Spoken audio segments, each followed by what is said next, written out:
And our first SOT speaker, talk speaker, is Dr. Fernando Reimers. He's joined in from United States of America.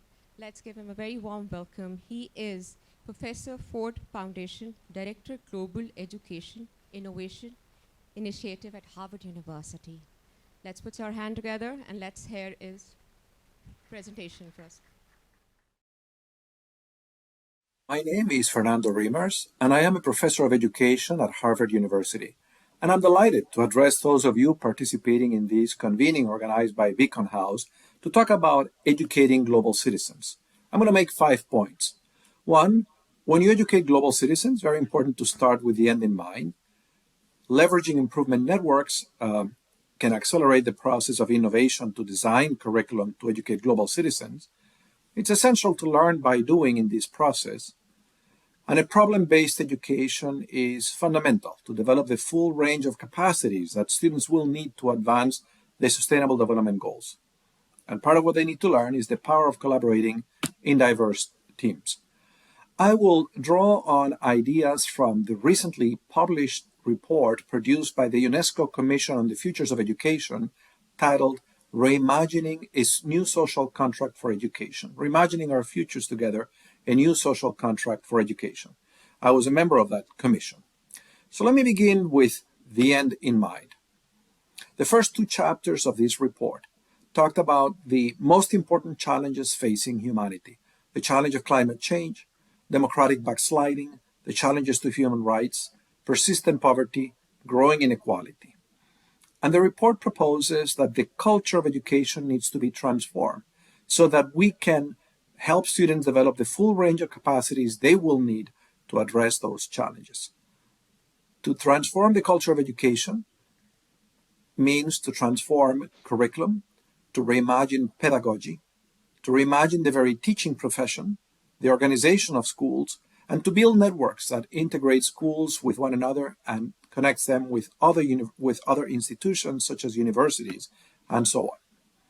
This is the very first time that the UNESCO Commission on the Futures of Education gathered at the end of January of 2020. It was our first meeting of what we had anticipated would be a series of meetings around the world as we participated in dialogues with colleagues all over to produce this report on the futures.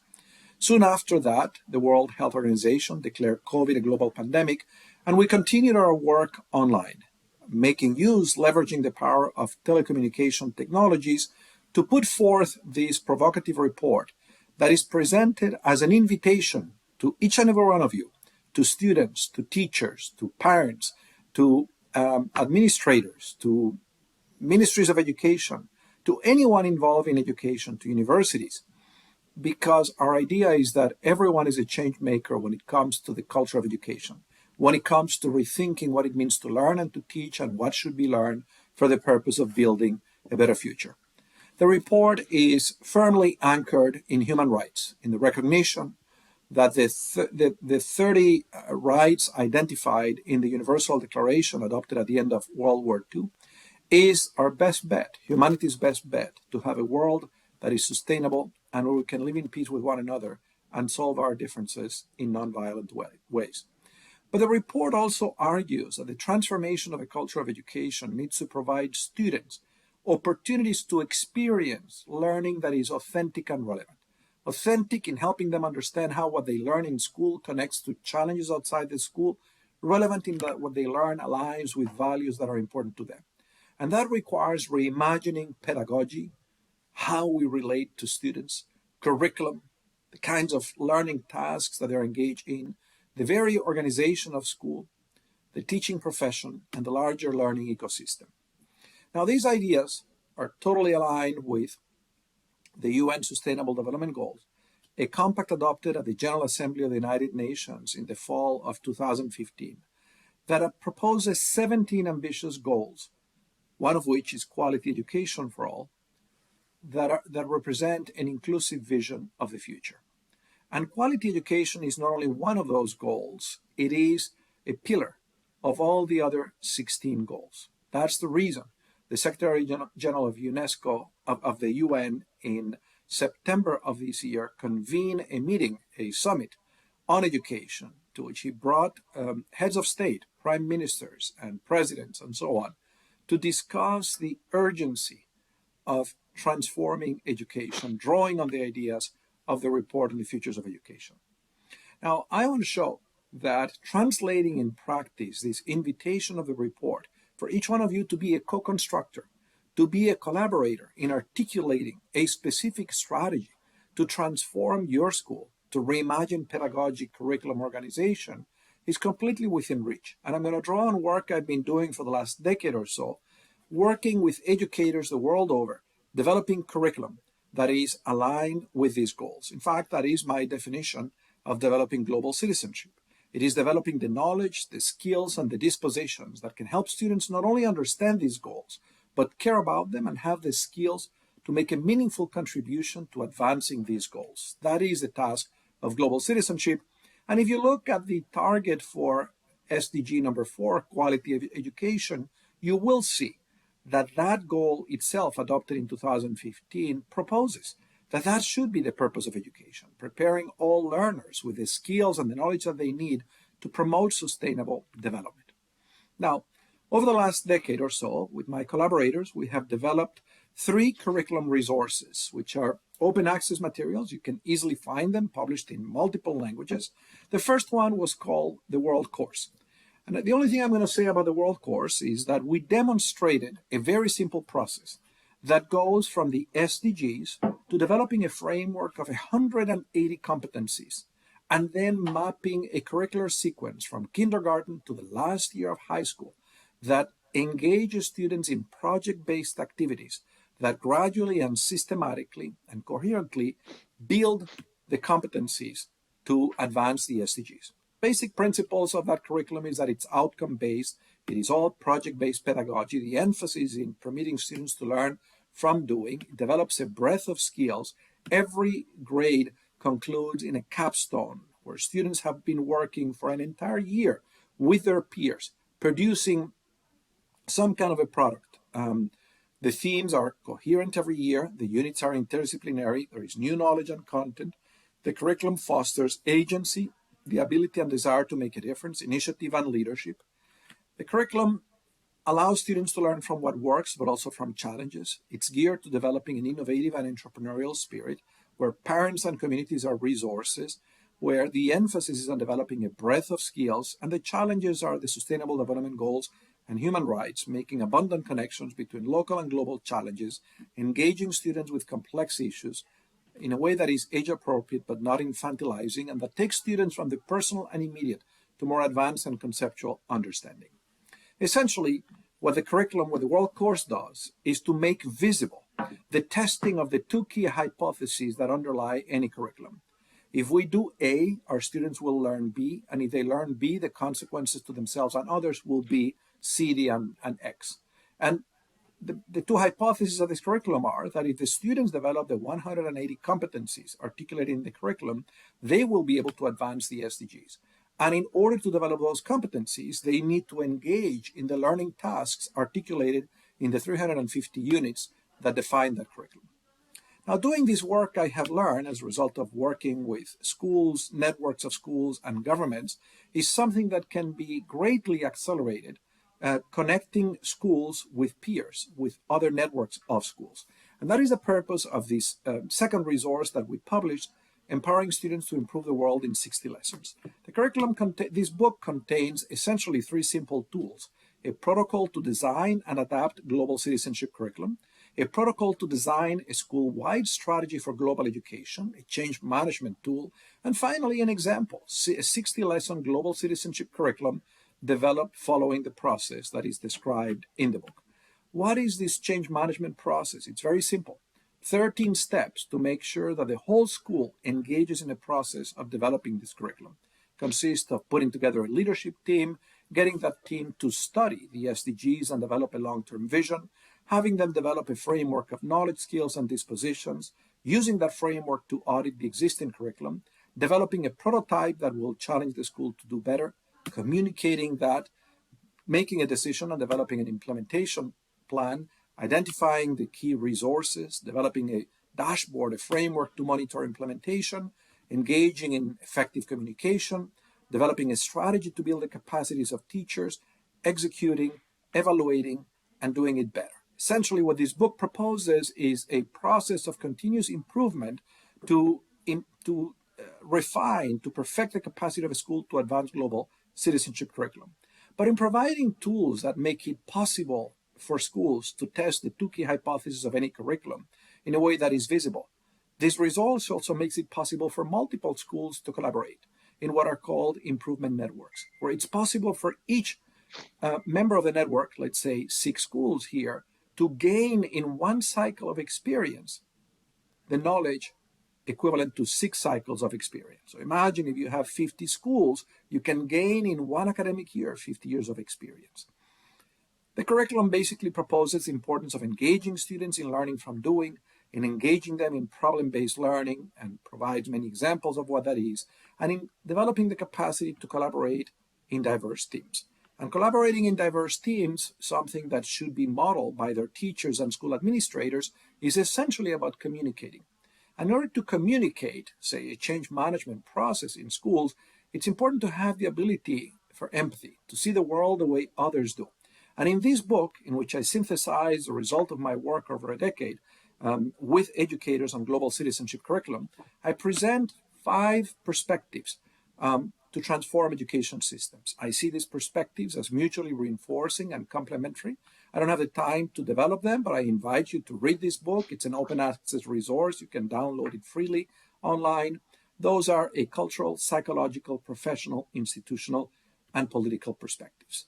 So in this presentation, I've invited you to set ambitious goals for your curriculum. The SDGs begin with the end in mind, leverage the power of improvement networks to design curriculum, engage your students and your faculty in learning by doing, in the solution of problems, and help them develop the capacity to collaborate in diverse teams by modeling for them that what that means for teachers and for school administrators. It's been a pleasure to be with you.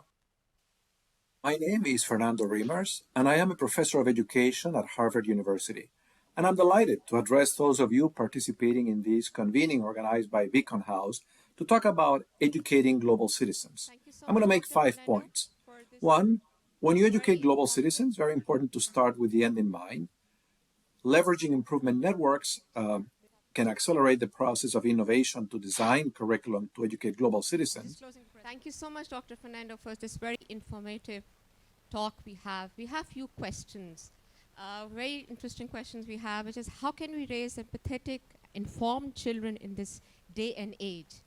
So over to you, Dr. Fernando. Empathy is certainly very important. Well, let me first say that I am delighted to be back in Lahore. I have wonderful memories of the time I spent in your city many years ago, between 1988 and 91. And I have great memories of the Badshashi Mosque and the fort and all the very historic places in your city. I think that there are so many ways in which the experience that students have in school can help them develop empathy, the capacity to put themselves in the shoes of another person. And I would say that one of the ways in which students learn that is in how adults treat each other and treat the children in the school. I have learned in my many years educating that our students at all levels learn a lot more from our actions than from what we tell them. So if the students observe the teachers in the school treating each other and treating them with respect and with empathy, they're more likely to learn that if we talk to them about empathy, but they see people treating themselves in the school in ways that are not empathetic. But in addition to that, I think that to the extent that we give students the opportunities to collaborate, not to work independently, but to work with others, and then we give them clear protocols that indicate the need to respect another one, the need to, the reality that people are going to have different views of an issue, that would help form a metacognition where they're capable of observing, of monitoring themselves, where they're capable of recognizing empathy. Let me give you an example of a very simple activity. It's just an illustration.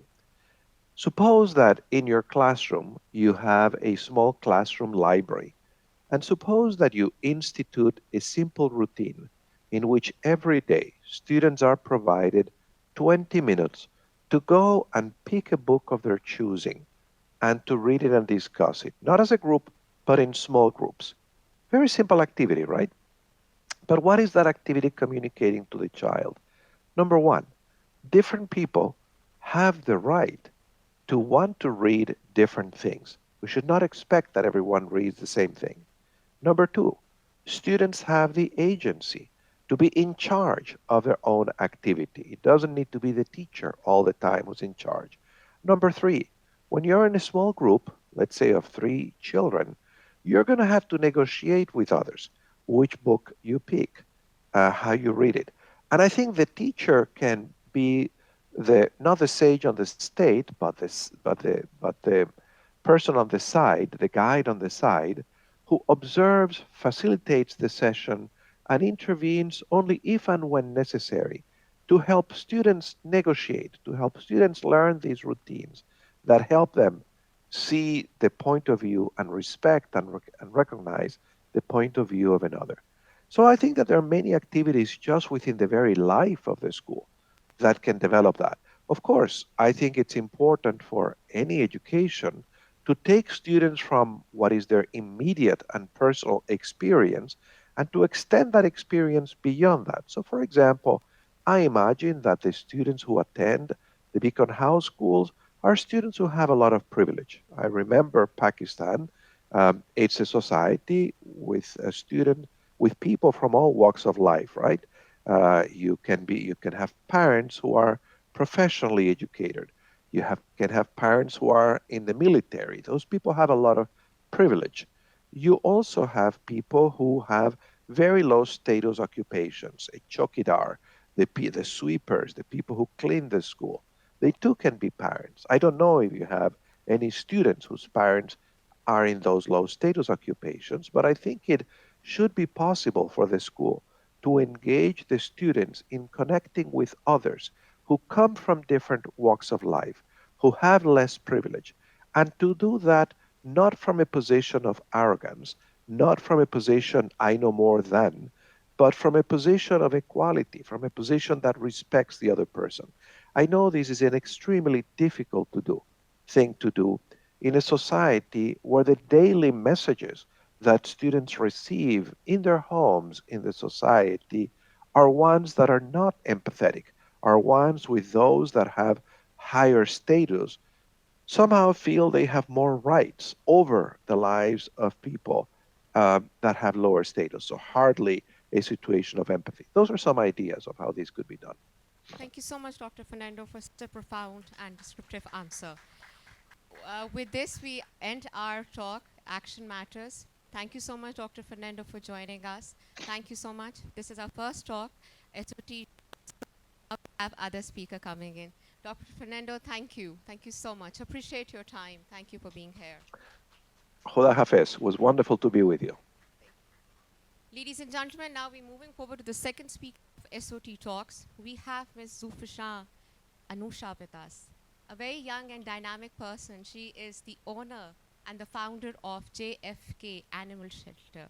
We'll get to know and hear her talk. Let's please welcome Lahore on the stage. Let's welcome Ms. Zufishan.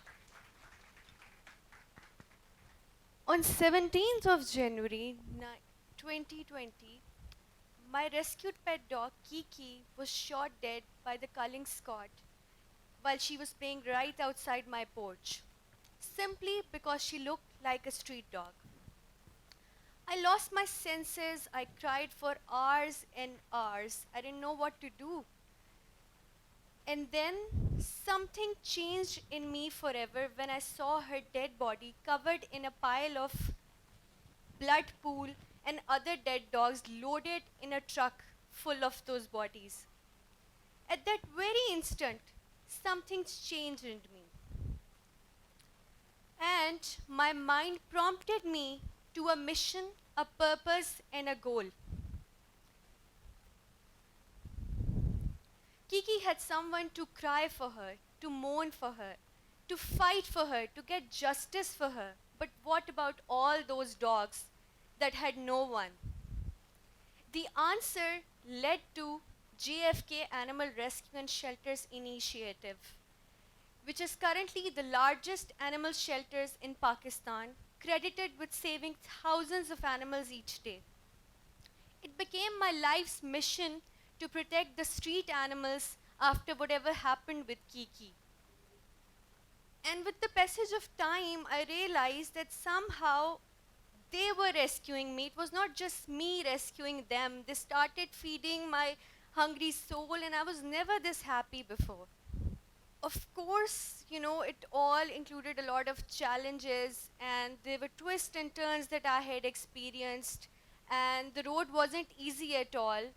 Just like, we rented a place for the shelter from which we were kicked out, and I didn't have any place to relocate all of those animals overnight, and I was just literally so upset and sad about it because there was no time.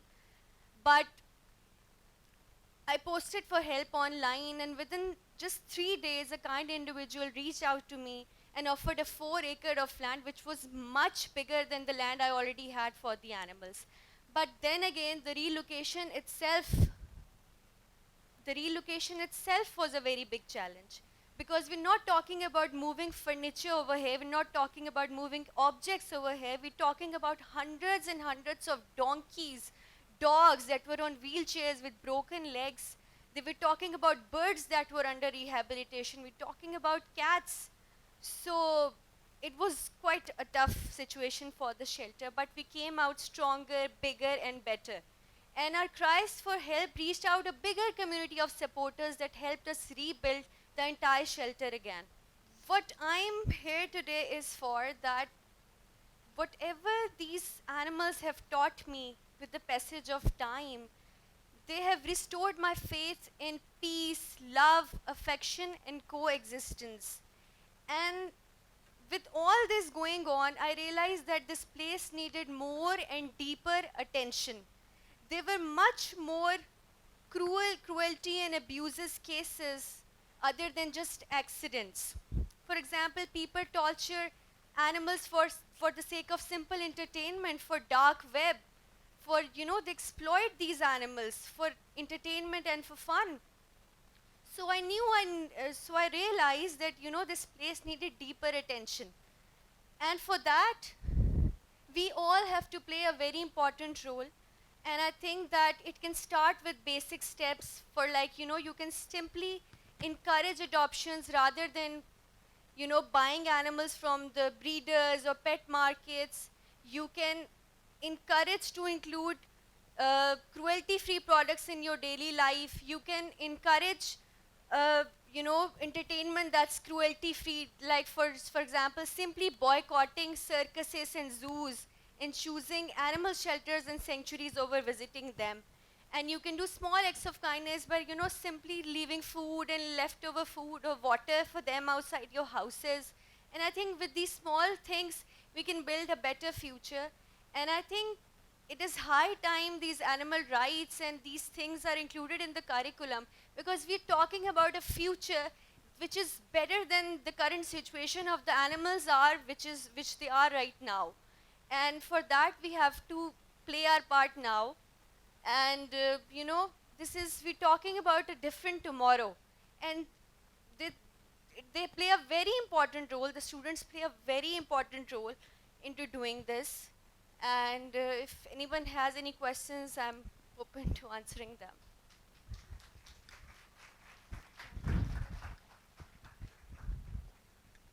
Thank you so much, Zufishan.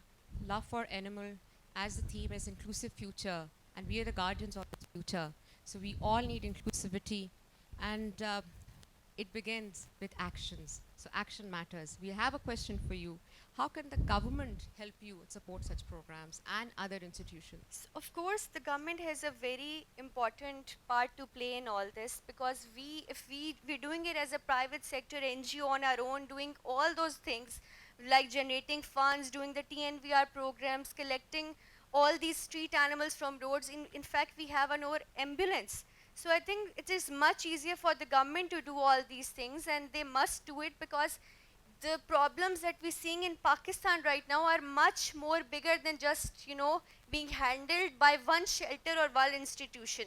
So the government has to take some part, and we can take the example of Turkey. Turkey has done it, and they implemented all these things, and they've changed their society and turned it into a very humane and, civilized society. We have a question from audience which says that what challenges do you face regularly while running a large-scale setup like JFK Animal Rescue and Shelter? It's all about challenges. Let's hear you about. I think it's the basic treatment of the public. When we go pick up an injured donkey, log aa jate hain wahan pe, they would not let us pick up the donkey. They would say हमें 40,000 या 50,000 देंगे तो ये जो गधा है जिसकी टांगे टूटी हुई है जो अब काम भी नहीं कर सकता, they would literally fight with us, to pay them in order to rescue the animals because they know we feel their pain, so they manipulate us like that. So I think it's that, and generally when we talking about these animals, street dogs especially, we have seen a lot of hatred in people. The general perception, they somehow link it with religion and, culture, and which is really hurtful to see because we're trying to make this change. Our fight is with these mindsets that people carry, not with the people. We have to change their minds, and, that is the whole point. It's all about the mindset, as you rightly said. We have another question from the audience, Zufishan. Ji. Do you think that people in Pakistan have become more receptive towards animal rights and welfare? Has the conversation started? Do you feel that in our society? It's a question from the audience. Honestly, I believe that, while the entire world has progressed and, they've made so much changes and improvements in their, laws related to animals, Pakistan is still far behind. But, what makes me happy is, if the evil exists in the society, there are people that are actually trying to work towards the problem. People like me, there's so many other people. And what makes me happy is it's mostly, all these movements is mostly led by women from various parts of the country, from various, cities. So it is a great thing for me, we as women standing up against so many people, which are mostly, men. They are the, main thing about these animal cruelties because I think only the weaker are targeted by people जो बोल नहीं सकते या जो अपने लिए आवाज़ नहीं उठा सकते. So it is a big thing that women are doing this. Thank you so much. One more thing. How many in the audience we have who has a pet right now currently? All right. So here we are. That's what we're talking about. Inclusive future and the guardians of the future. Thank you so much, Zufishan. Thank you. With Thank you this, for we end our having me. second SOT talk. Ladies and gentlemen, let's welcome Miss Sabina Khatri. She's one of the most motherly figure you'll ever find. Ladies and gentlemen, she's the founder and the chairperson of Kiran Foundation. We'll get to know about Kiran Foundation and her story in her talk. Ma'am Sabina, please welcome to the stage. Ladies and gentlemen, please put your hand together for Miss Sabina. Assalamu alaikum, everyone. I was asked to share an idea, just like the TED Talks do, and the idea of an action that was taken and had an effect on a community called Lyari, जहाँ पे लोगों के choices बदल गए. Their first choice used to be violence, and now their first choice is compassion. How did that happen?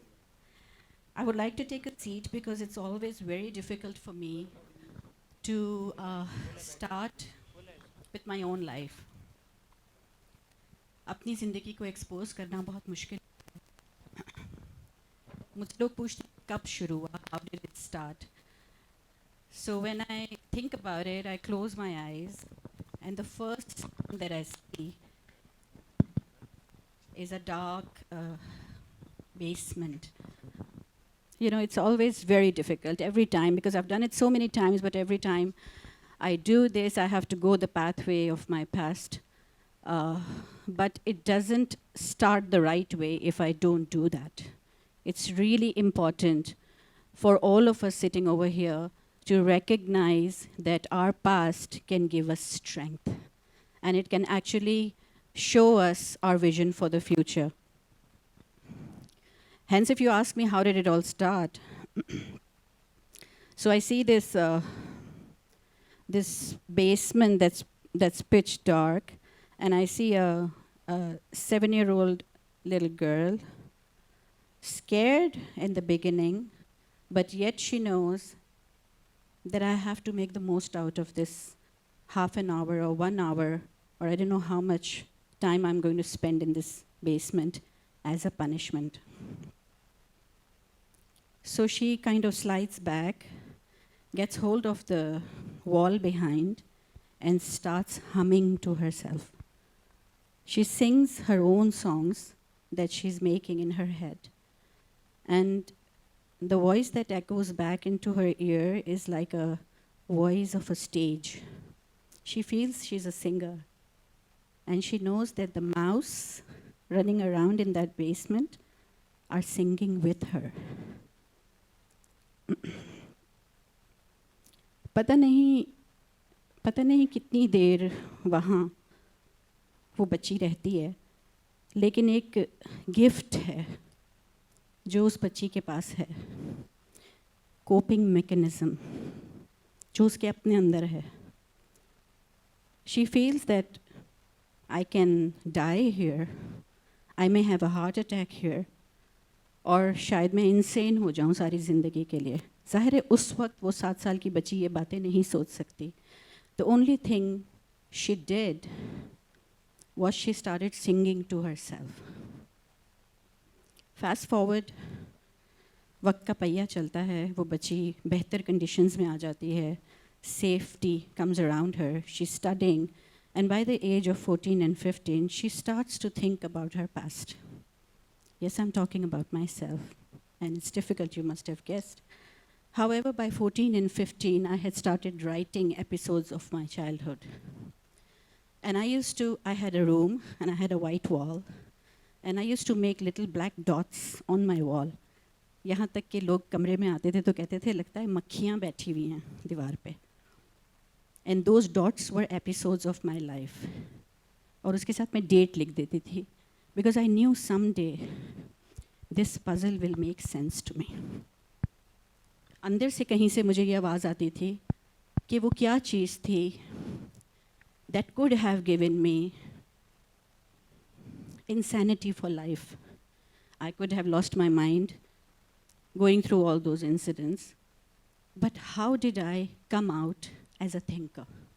Why I'm saying that is कि मैंने अपनी पूरी teenage life ये सुना है, कुछ अल्फाज सुने हैं, छोड़ो ज़्यादा सोचते हो. एक तो तुम सोचती बहुत हो, सोचना छोड़ दो, ज़्यादा ना सोचा करो. You are an overthinker. This is what I've heard all my life. Because I used to try to decode all the episodes of my life. I realized that I was getting very attracted towards children who were going through adverse childhood experiences. मैंने 15 साल की उम्र में hospitals में जाके काम करना शुरू किया. I approached Jinnah hospital. इरादा तो ये था कि बच्चों के वार्ड में जाके कहानियाँ सुनाऊंगी. But from there, I realized that the burn center of Jinnah Hospital was the most fragile unit, जहाँ volunteers को भी बड़ी मुश्किल से आने देते हैं because उनके ज़ख्म खुले होते हैं. I wanted to go inside there, and it was my aim that I want to go and meet those kids. और कुछ नहीं तो सिर्फ मरहम पट्टी कर सकूं उनकी. वक्त और गुज़रा, मैं अपनी ज़िंदगी में लग गई, अपनी तालीम, शादी, अपने बच्चे. एक पीरियड ऐसा आया जिसमें मैं अपनी ही ज़िंदगी में थोड़ी सी बिज़ी हो गई. But I had that in my mind, and my own childhood experiences, I was writing them down. I went back to Jinnah Hospital maybe another decade down the line. And I entered the burn center, and I asked them that I wanted to work there because I knew a few people over there that let me in. मैंने वहाँ 5 से 7 साल social work किया, और मैंने notice किया कि जो लोग वहाँ आके ये बताते थे कि हम जल गए, एक्सीडेंट्स हो गए, they were not accidents. 85%, more than 80% of the burn victims were burnt, and they were children, electrocuted, and what not. और वो सिर्फ जब पता चलता था जब मैं उस बच्चे के पास रोज़ जाऊँ, रोज़ बैठूँ. वो पहली दफ़ा मैं नहीं बताता. سو میرا ایک رشتہ بننے لگا ان کے ساتھ. اسی دوران اس پورے سوشل ورک کے دوران I started going to an orphanage. وہاں میں نے نوٹس کیا کہ بچے ابینڈنڈ تھے. They were going through that feeling of worthlessness that I have nobody. مجھے چھوڑ دیا میرے باپ نے, میری ماں نے. I could live everything that the child used to tell me, because I didn't tell you much detail about my life, but I could actually feel everything they were telling me. And I realized by the age of maybe 25 that everything that happened in my life was a training for something much bigger. اور میں بار بار اللہ سبحانہ و تعالیٰ سے یہ دعا کرتی رہی کہ اللہ تعالیٰ مجھے میرا مقصد دکھا دیں. جس چیز کے لیے آپ مجھے ٹرین کر رہے ہیں, یہ ٹریننگ جو میری پوری زندگی پہ منحصر ہے. ایک ٹریننگ سیشن ہوتا ہے 1 ہفتے کا, 1.5 ہفتے کا, بڑا سیویئر, پھر ریگولر لائف, پھر ایک ورک شاپ, پھر regular life. So these all episodes یہ کیوں ہوتے ہیں؟ What's the purpose? اور اللہ سبحانہ و تعالیٰ نے مجھے وہاں پہنچا دیا. میں بہت شکر گزار ہوں کہ اللہ نے مجھے چنا اس چیز کے لیے. اس دوران آئی میٹ اے لٹل گرل, 8 ماہ کی بچی اور اس کی ماں, severely abused by her own biological father. 8 ماہ کی بچی کو دیوار سے اسمیش کر دیا تھا.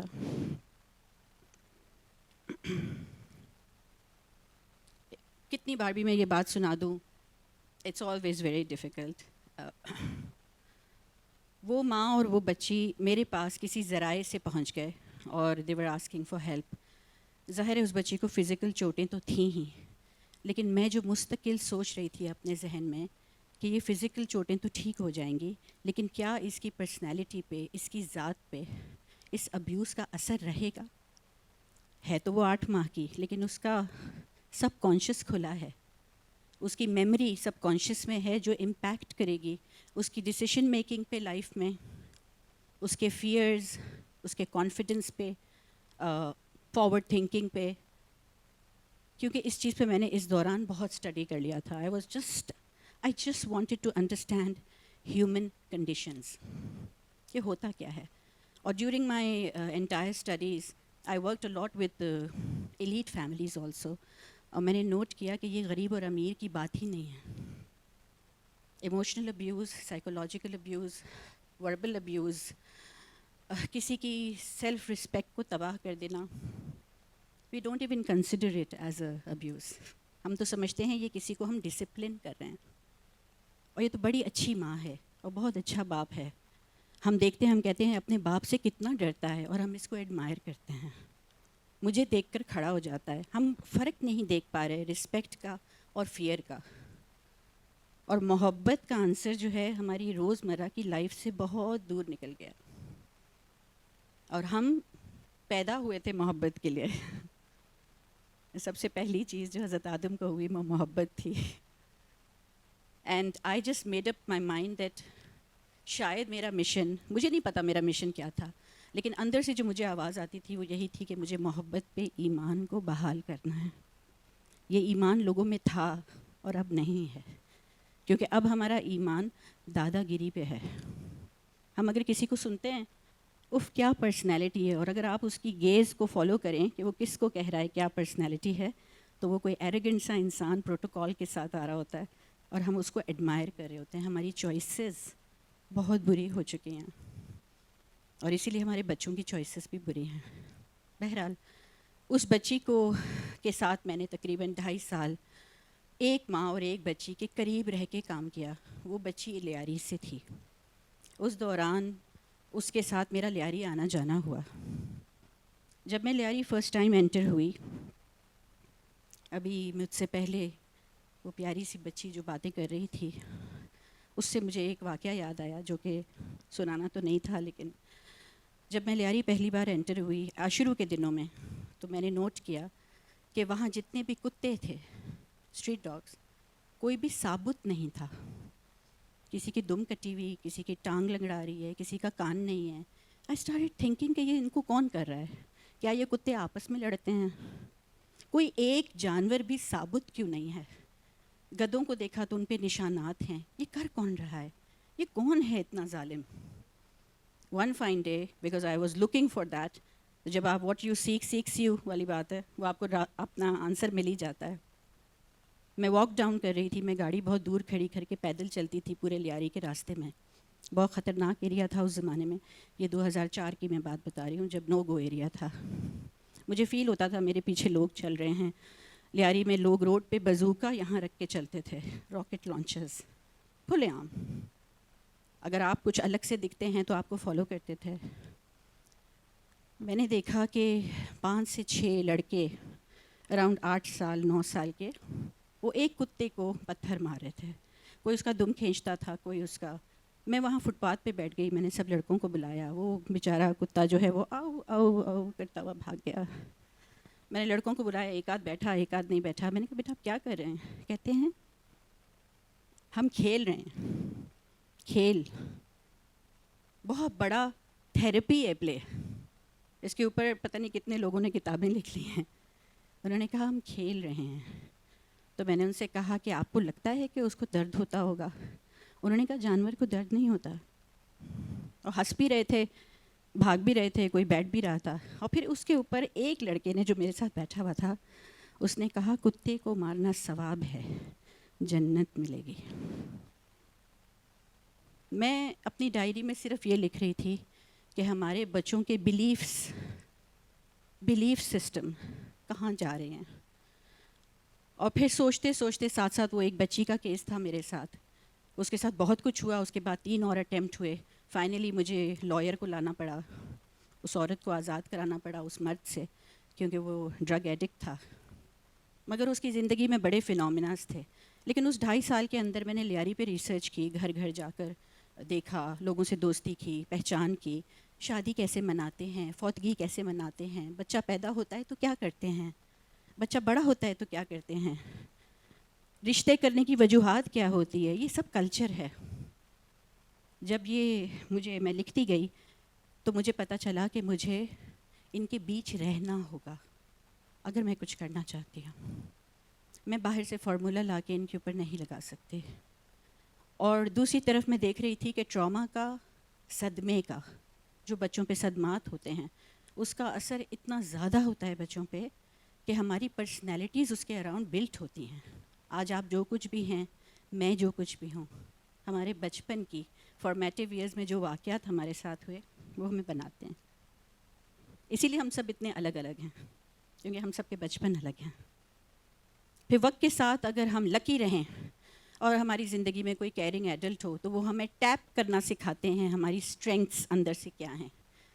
لیکن سیڈلی میں نے نوٹ کیا کہ ہمارے ملک کا جو سب سے بڑا مائکرو کازم ہے بچوں کے لیے, 2 بڑے مائکرو کازمز ہیں ہمارے معاشرے کے بچوں کے لیے, اسکول, مدرسہ. آدھے بچے اسکول جاتے ہیں اور آدھے سے زیادہ بچے مدرسوں میں جاتے ہیں. اور ان دونوں اسکولز میں کوپنگ میکنزمز سکھائے نہیں جاتے بلکہ تباہ کر دیے جاتے ہیں. جیسے ہی وہ اسکول میں جاتے ہیں ایکسٹرنسک نالج دی جاتی ہے. بچے کی اندر کی دنیا سے وہ ڈسکنیکٹ ہوتا ہے, باہر کی دنیا سے کنیکٹ ہوتا ہے. کمپٹیشن, تالیاں بجانا, ماں باپ بھی یہی کہہ رہے ہیں تمہارے مارکس کیوں نہیں آئے, تمہارے یہ کیوں نہیں آیا. اندر کے کوپنگ میکنزمز ختم. اب وہ ڈپینڈ کر رہا ہے کہ مجھے ٹیچر بچا لے, مجھے پیرنٹ بچا لے. کیوں نہ کوئی ایسا اسکول بنایا جائے جہاں پہ بچوں کو مینٹل ہیلتھ کی تعلیم دی جائے جب وہ 2-2.5 سال کے ہیں, جہاں پہ ان کو اپنی کوپنگ میکنزمز پہ ٹیپ کرنا سکھایا جائے کہ یہ تمہارے اندر ہی موجود ہے, گفٹ ہے تمہارا, تم اپنے آپ کو خود سنبھال سکتے ہو, اپنی اسٹرینگس کو ریکگنائز کرو. جہاں سوشل ایموشنل لرننگ پیک پر ہو, وہ انٹرپرسنل اسکلس سیکھتے ہوں, اپنے کلچر پہ ناز کرتے ہوں.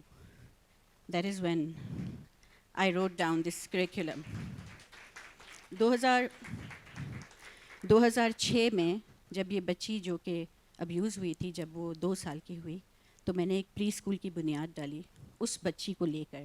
ایک وہ بچی تھی, میں نے 19 اور بچے ڈھونڈے جن کی زندگی میں کہیں نہ کہیں کوئی صدمہ تھا, اور میں نے یہ پروگرام شروع کیا 2006 میں. یہ میرے لیے ایک ایکسپیریمنٹ تھا.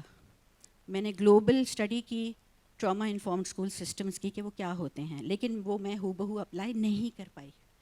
مجھے اس کو ہماری ریلیجن کی سمجھ کے تھرو گزارنا پڑا, ہمارے کلچر کو سمجھ کے اس کو بدلنا پڑا. امپرووائز کیا, جو ہمارے ملک میں ہمارے ارد گرد 99% آف دا ٹائم ماں نکلتی ہے, اور کچھ کیسز میں دادی, نانی, پھپھو یا باپ, وہ تو بہت کم, پرائمری کیئر گیور. وہ اسکول سے کٹ آف کیوں ہے؟ اس کو اسکول کا حصہ بننا پڑے گا. جب وہ اور بچہ دونوں تعلیم ساتھ حاصل کریں گے تو ہم یہ اس چیز کو سمجھ پائیں گے کہ صدمہ کیا افیکٹ کرتا ہے بچے پہ. میں بچے کو کچھ بھی سکھا دوں اور ماں باپ نے وہ چیز نہیں سیکھی تو ڈسٹینس بڑھے گا بچے میں اور ماں باپ میں. تو پری اسکول کی بنیاد ڈالی, جو کہ mother and child school system تھا, جہاں بچے کا ایڈمیشن ہو ہی نہیں سکتا اگر ماں اسٹوڈنٹ نہیں بنے گی ساتھ. اور فاسٹ فارورڈ کریں, آج اس کو 18 سال ہو گئے, اور آج 2000 سے زیادہ فیملیز پاکستان کی پہلی trauma informed mother and child school system program کا حصہ ہیں. اور وہ بچی جس سے میں نے شروعات کی تھی, وہ ماشاء اللہ اس وقت ایم کیٹ کی تیاری کر رہی ہے, because she wants to come to King Edward's. اور ہماری اسکول کے دوسرے بچے جو 19 ان کے ساتھ اور آئے تھے, اور اس کے علاوہ جو ہم نے گورنمنٹ اسکول اڈاپٹ کیا, اور وہ ٹراما انفارمڈ اسکول سسٹم جو صرف ایک پری اسکول لیول پہ تھا, وہ پورے اسکول پہ امپلیمنٹ کیا. پروٹوٹائپ ریڈی ہے, every one can come and see it. وہاں سے بچے تعلیم پا کر لمس پہنچ گئے ہیں, Indus valley school of art پہنچ گئے ہیں, IOBM میں پڑھ رہے ہیں. اور یہ وہ بچے ہیں جن کی زندگیوں میں اتنے صدمات تھے, اور آج وہ پلیٹ فارم پہ کھڑے ہو کے اپنی زندگی بآسانی بیان کر سکتے ہیں. ان کو وہ کوپنگ میکینزمز آ گئی ہیں. اس کے علاوہ وہ سب سے اچھے ایمپیتھیٹک لیڈرز ہیں, کیونکہ ان کو پتہ ہے کیسا فیل ہوتا ہے. So the whole mission was to create empathetic leaders who are from us, within us, and to restore the belief on love. Make motherhood and the mother the main pillar of the family. That's really, really important. It's not even happening in our elite schools. اب میری کوشش یہی ہے کہ یہ جو system ہے اس کو ہم ہر اسکول میں لے کر جائیں. سارے ٹیچرز ہمارے ملک کے ٹراما انفارمڈ ہونے چاہئیں, because as a nation we are a traumatized nation. Thank you so much. ایک ویڈیو ہے چھوٹی سی جو میں آپ کو دکھانا چاہتی ہوں کہ ہمارے رشتہ کہ تم ہی استاد نہیں ہو غالب, کہتے تھے کہ اگلے زمانے میں کوئی میر بھی تھا. This is for our mental health. This is for my mental health. This is for my mental health. This is for my mental health. پکی وہ ہے میری زندگی, آیا ہوں یا لے آؤں چلو سے تو معلوم نہیں کبھی ہوگا ملن. میری دشمن جلن میں اس کا دیوانہ, وہ منجو سنم ہوا یار منجو مور پکی وہ ہے میری زندگی, آیا ہوں یا لے آؤں چلو سے تو معلوم نہیں کبھی ہوگا ملن. میری دشمن جلن میں اس کا دیوانہ, وہ منجو سنم ہوا. This is for my mental health. This is for my mental health.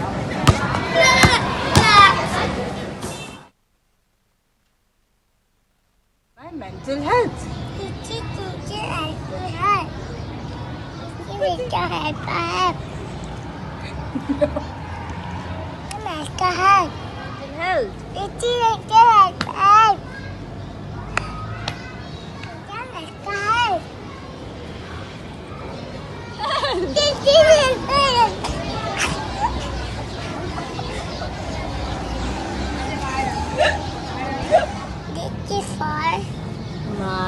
My mental health. Thank you. Thank you so much, ma'am Sabina. Thank you. You're a star and spreading a lot of smiles. We have a question from the audience. We'll just take one question because we're already out of our time. What was the experience like being a part of Ho Yaqeen, the documentary, which was made by Sharmeen Ubaid Chennai? 2009, Sharmeen Ubaid made a documentary on me, and it took us on the map, of course, because I was hidden inside a dingy, small street, working in 2 rooms that were given to me by the masjid in Lyari. Protection की ज़रूरत थी, वहाँ काम नहीं करने देते थे किसी को बाहर से आके. First year I was attacked also 3 times. क्योंकि अगर अंग्रेज़ी आप बोल लो तो then आप यहूदी हो और आप spy हो, तो ये सब चीज़ें हुई थी. But when Shameen made my documentary, it took Kiran on the map. I was not even registered in those days. It was just Kiran's school. It was not Kiran Foundation in those days. And people started calling me from all across the world. So I think, yes, it helped me a lot to reach out to more people who could help me. Thank you so much, ma'am. My action matters. We have real examples. Thank you so much. Thank you.